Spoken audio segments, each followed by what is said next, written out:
শহর হচ্ছে টেসলার শহর। এই যে সামনে দেখেন, আমি গাড়ি টানতেই ভয় পাইতেছি। এই যে দেখেন পাশ দিয়ে গাড়ি যাচ্ছে, আর সবচেয়ে বড় ব্যাপার হচ্ছে দুই পাশে দুইটা মিরর আছে, তো 24 ঘন্টা ফলো করতে হয় যে মিরর দুইটা ঠিক আছে কিনা, কারণ দুই পাশ থেকেই টেসলা যায়। এই যে দেখেন আমি ওর ওভার করব, আমি নিজে ভয় পাইতেছি। তারপরেও এই উত্তরাই রিক্সাগুলো একটু ভালো। আমি থাকি তো মোহাম্মদপুরের রিক্সাগুলো খুব জঘন্যতম খারাপ। উত্তরাগুলো একটু ভালো, ওরা সাইড একটু দেয়, একটু মেনটেন করে আর কি। যে দেখেন ওরা ওভারটেক করে, খুব খারাপ। মানে বাংলাদেশের এই টেসলাগুলো নিয়ন্ত্রণ করা উচিত।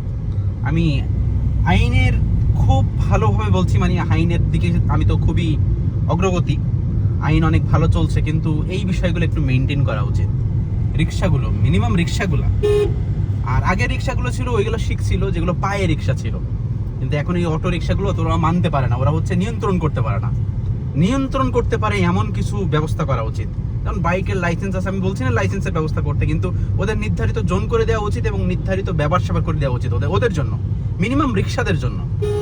কারণ কোন একটা গাড়িতে কত টাকার গাড়ির, কত লক্ষ টাকার গাড়ি চলে, রোডে একটা BMW চলে, মার্সিডিজ চলে, আমাদের গাড়ি চলে, তো সব গাড়ি তো দাম প্রচুর, একটু লেগে গেলে প্রচুর ক্ষয়ক্ষতি হতে পারে।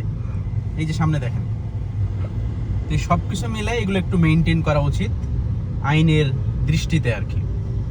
Thank you.